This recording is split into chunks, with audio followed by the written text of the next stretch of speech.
안녕하십니까. 저는 강원특별자치도 의원 백소연입니다.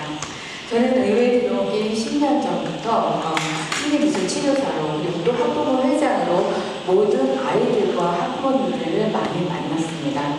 그 긴 시간 동안 제가 느낀 것은 단 한 가지입니다. 우리 아이들 학생 수는 숫자 하나로 표현할 수 없다는 사실입니다. 지난 7월 8일 교육부와 기획예산처가 정부 청사에서 지방교육재정교부금 개편 공개 토론회를 열었습니다. 1972년에 이 제도가 지금의 틀을 갖춘 이후에 재정당국과 교육부문의 장관이 이 문제로 한자리에 앉았던 것은 처음 있는 일이었습니다. 교부금은 국민이 낸 세금 가운데 내국세의 20.79%와 교육세 일부를 빼어 재정당국과 교육당국의 전국 17개 시도교육청에 나눠주는 예산입니다.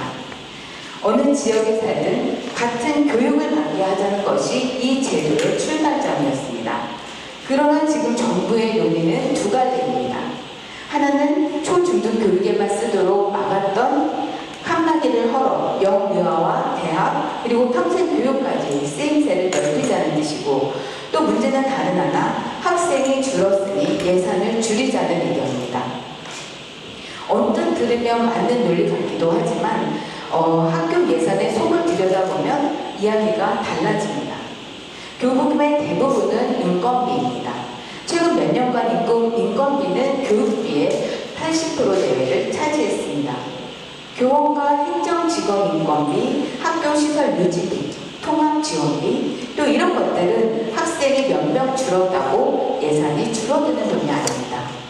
한 학급에 학생이 20명이어도 12명이어도 담임선생님은 꼭 한 분이 필요합니다. 학교 한 곳의 난방비와 전기요금, 또 급식실 운영비는 학생 수에 결코 비례하지 않습니다.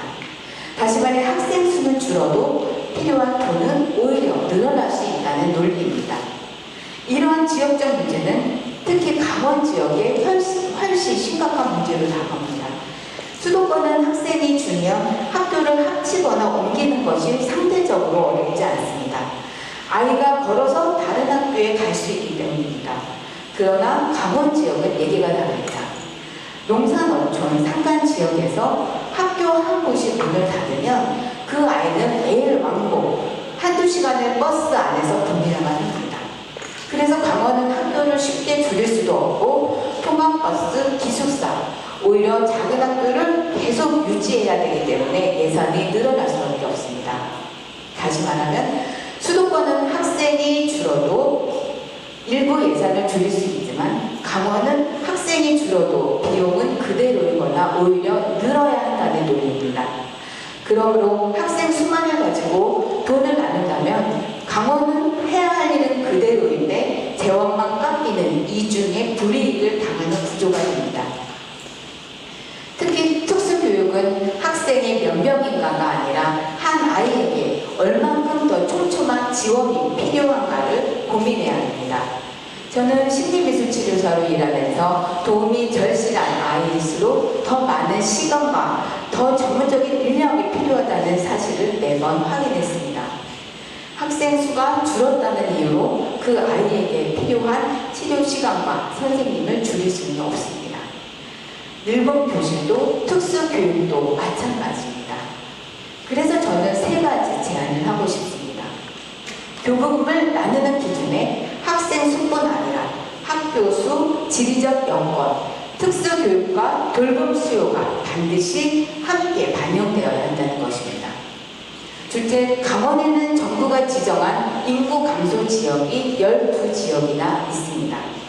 이 지역의 학교가 무너지면 강원 지역 자체가 무너지기 때문에 인구 감소 지역에는 재정의 최저점이 보장되어야 한다는 이야기입니다.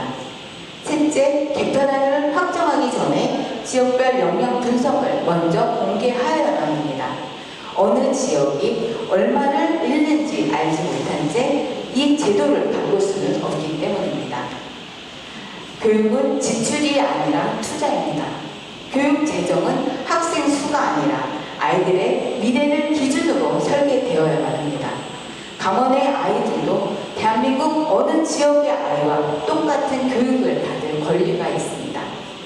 그래서 저는 교육의 기회를 줄이는 개편이 아니라 교육의 가치를 지키는 교육 개편이 되어야 한다고 생각합니다. 감사합니다. 네, 감사합니다. 교육의 가치를 지키는 개편에 아주 마음이 꽂힙니다.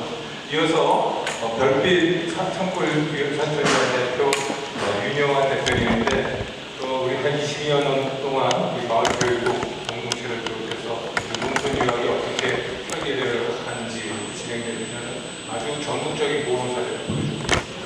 말씀 들어보겠습니다. 예, 안녕하세요. 윤영입니다. 먼저 제 말씀 드리기 전에 성찰해야 될 지점이 있지 않나 이렇게 좀 말을 꺼내고 싶습니다. 그동안 교육부나 교육청은 얼마만큼 교육의 본질에 접근하는 교육을 위해서 애써왔는가.